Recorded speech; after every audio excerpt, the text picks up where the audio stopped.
吳總，當川普開始打這個中美貿易大戰的時候，你說貿易大戰那個關稅是皮毛，川普真的重要是要把世界一分為二，而且是產業鏈的一分為二，要分一個紅色供應鏈跟非紅供應鏈。這一切開了以後，這個天下不得了，那個天下的大勢會做一個很大的巨大的轉變。沒有想到現在的發展都跟你當時的預言一模一樣，而且台灣現在很清楚，台灣現在站在非紅供應鏈，我們已經慢慢的跟美國完全結合在一起，甚至這個無人機我們也進入到那個體系裡面。剛剛講現在晶片、無人機現在也都到了非紅供應鏈，甚至更重要的吧，如果回過頭來看，川普沒有做那個動作的話，那這個世界現在根本就是華為的天下了。如果沒有方法來管制的話，全世界都充滿了中國產品嘛。因為很簡單啊，就是剛剛談到的 cost down 啊，最便宜的產品是誰？就是中國產品啊。所以其實當時川普這個動作一出來的時候，就我們分成兩個部分，一個是軍事用途，一個非軍事用途。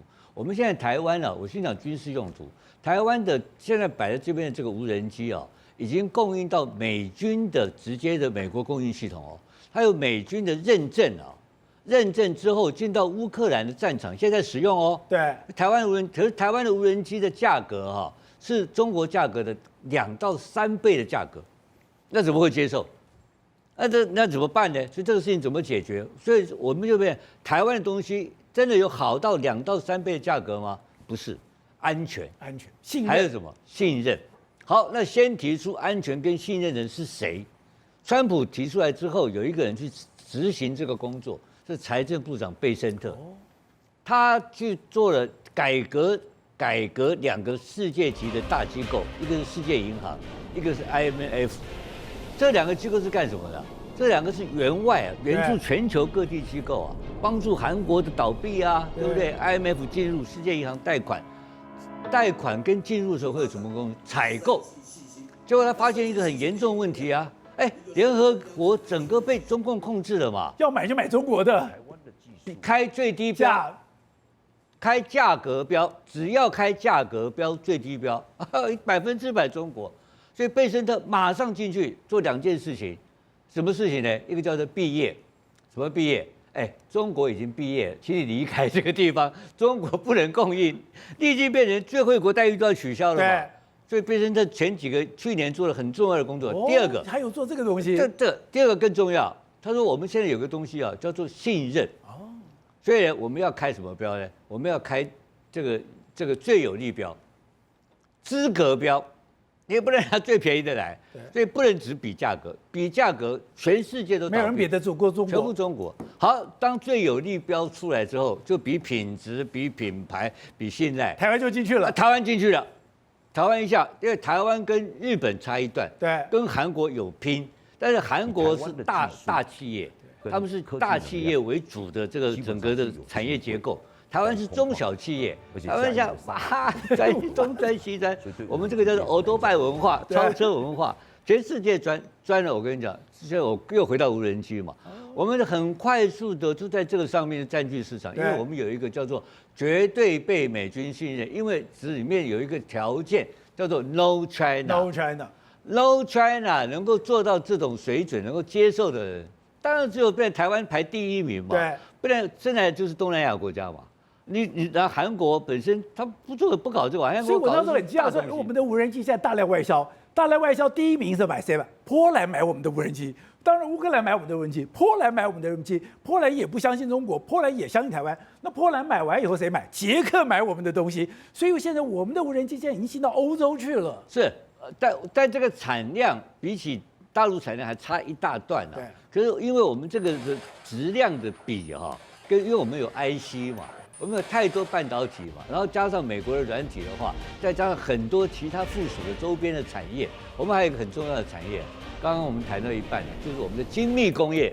我們的精密工業是全世界第1啊。對。所以我們現在已經談到，就是說，你看，從第1個護國神山，叫做台積電，然後第2個護國神山，現在這些東西，精密機械、無人機這些軍品產業，對，開始有第2個、第3個護國神山。所以這些如果再龐大起來的話，已經可以不敢講說量上面不見得可以取代台積電，但是在這個供應鏈的需求上面，有一個叫做必須要依賴的位置。這個是台灣的機會。對，這個目前政府並沒有極力推動，但真正努力奮鬥的是誰呢？偉大的台灣商人。台灣商人有洞就鑽。全部鑽進去。他现在不是美國很多非常先進的無人機廠商，他們現在不都已經來台灣找合作廠商？也就是說，雖然我們最先進的那部分我們沒有，比如說那個陀螺儀那個部分我們不夠，可是做整個的製造組裝來講，而且像剛剛講的，這個碳纖維是台灣的長處哎。台灣在組裝上面技術原來就是世界一流了，但因為因為去了大陸之後，我們很多人力的缺乏、生產線的缺乏，很多方面不足了。但另外講一個，就無人機現在的市場的發展。從美國的技術來看的話，它已經不是在你過去的這些需求。它有一個無人機有個缺點，叫做慢速無人機，速度很慢。但如果把無人機的速度加快，變成飛彈速度的話，它就变成飞彈一樣。所以它的自殺式無人機，現在大家研究什麼？要把速度加快，把它後面那個 engine 後面發動機部分要加強。那個誰最強？那美國最強啊，你知道，所以我們可以組裝啊。那美國會把這個東西拿去給大陸嗎？不會。那大陸最弱就是這一塊啊。所以未然我們的無人機市場，只要跟美國的一些的高端的技術公司合作的話，我們會變成世界一流的無人機。尤其我剛剛講，它 ISR 通通可以做啊，包括刺殺無人機。所以我講在軍事上面應用來講的話，台灣這方面市場不可小，而且現在最近。它的業績成長這1-2年來好像都是幾十倍，20倍到30倍的成長。所以你看看，只要打進美國的軍品供應鏈，那前途看漲。好，所以是我們剛才講，現在在全世界當然 AI 產業、IT 產業當然是蓬勃，這個大爆發。跟你講，另外一個大家沒有注意到的是我們的現在是軍工產業，而且我看洛克希德馬丁公司去年1年賺了快500億美金呢。對，沒錯。事實上，目前為止來說，全世界的這個軍工產業是蓬勃的發展。如果以這個去年來講的話，它的年產值呢，大概成長了9.5% 左右。那如果以台灣來講的話，台灣這幾年來說的話，剛才吳董提到，就是我們的無人機的確增加非常多。我們無人機呢，這個整體的產值大概增加了12倍。1年增加12倍，然後我們整體的這個無人機外銷呢，增加了35倍，35倍。對，因為我們過去幾年的時候啊，這個量比較小，不過這個成長基期是相當的大。好，那我們就跟他講，實際上對台灣來講的話，我們有什麼樣的優勢呢？我們目前為止，我們現在看到這個畫面，這個畫面是什麼？這個畫面是我們中科院，我們中科院目前為止在打造我們國內的這個所謂的無人機的這個殺傷鏈。我們目前為止的這個我們國人在這個所謂發展的有包括說像銳鳶無人機嘛，它可以偵察，包括說還有這個所謂騰雲無人機，也更高空的這個偵察。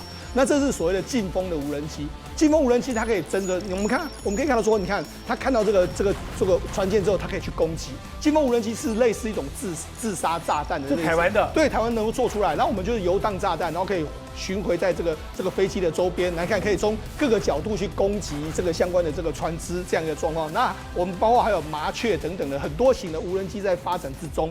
那這就是我們現在看到用無人機的聯合作戰，這是你看無人機聯合響應，你看這上去之後，它是類似我們現在熒幕上看到這一款垂直起飛，垂直起飛之後它。飛到高，它飛到高空之後，它會改變它的姿態，變成是用這個平行飛的這個之後，變成是這樣飛行，然後也可以加速，然後看到這個打擊的目標之後就去攻擊。所以事實上，我們現在呢，我們台灣目前為止要營造這種所謂的不對稱作戰，我們未來幾年會把非常多的資源都投入無人機的這個研發跟無人機的這個發展。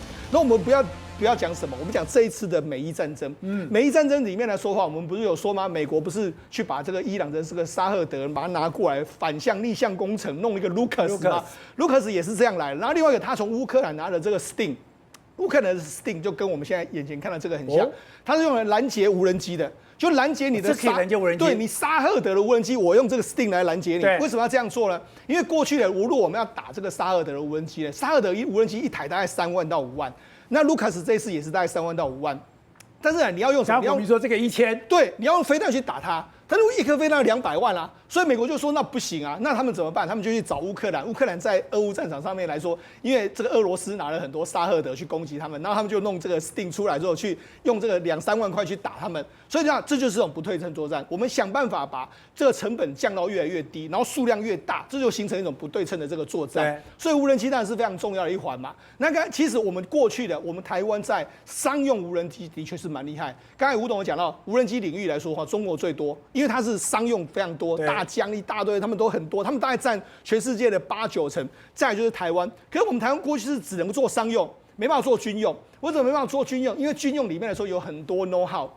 我們沒有掌握，譬如說飛機裡面的一些飛行姿態的這個陀螺儀啦，很多這個圖資或者很多這個所謂軟體的整個，我們沒有辦法。所以這個部分我們注意到，美國這幾年很多的這個圖資無人機的圖資公司啊、軟體公司啊都來台灣，來了之後呢，我們就可以打通任督二脈。Kevin，剛才講。現在我們要打到了美國的這個軍工產業，一個是無人機，一個就是精密工業，而這個東西剛好就是我們講台中的精密工業，現在也都involve進來了。而且大家可能有所不知，我就結合剛才吳董所說的信任。你今天要打進美國去，你要信任。不然我用你無人機，那你把我戰場資料偷去輸到你這個國家。還有像剛剛所提到的，就是說要有中科院的事情。我舉個例子，以前大家知不知道那個飛虎的陳納德將軍？對，不對？他當時呢，就是替我們在台美合作，在台南有個秘密的機場，還韓戰的時候擔任什麼維修、資源補給的一個工作。這家公司叫亞航。前幾年有一個 F-18，它突然飛到我們的上空，突然講，我的飛機故障了，我要下來呢進行維修。大家想怎麼可能？你 F-18你要維修，旁邊有這麼多東西，你幹嘛飛来？他就飛到台灣，就哪裡就飛到台南，進到哪裡就是進到亞航裡面。對，亞航你看有這個歷史淵源，能不能夠得到美國信任？而且他做了銳淵2型，各位看一下圖片，那個就像美國死神那種，不是像這種所謂小型的，它像美國死神這種大型的無人機。而且剛剛提到的，台灣第一個能夠開始做這個所謂的陀螺儀是誰？就是亞航。因為它跟中科院的這技術的時候，它從銳淵1型到銳淵2型，以前只是偵察任務、大型任務。當然，這個軍事專家在這邊呢，就是等於是我看到資料，就是它可以做這個偵察任務，現在已經可以做什麼？做所謂一個掛載的一個任務，甚至可以做到什麼？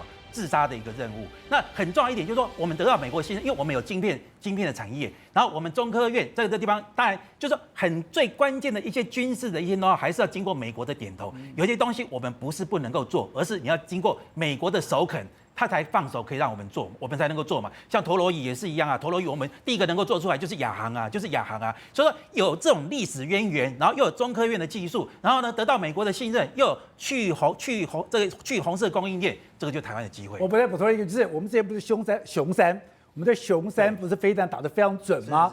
我們的熊山打得非常準，就是我們那個最關鍵的陀螺儀，就是美國給我們的。然後下到美國就說，我們既然可以做到那個貼海面飛行的，美國才開始把那個把武器的這個等級啊，才開始放寬給我們。57台每晚9點，寶潔點兵點出全球戰略新布局。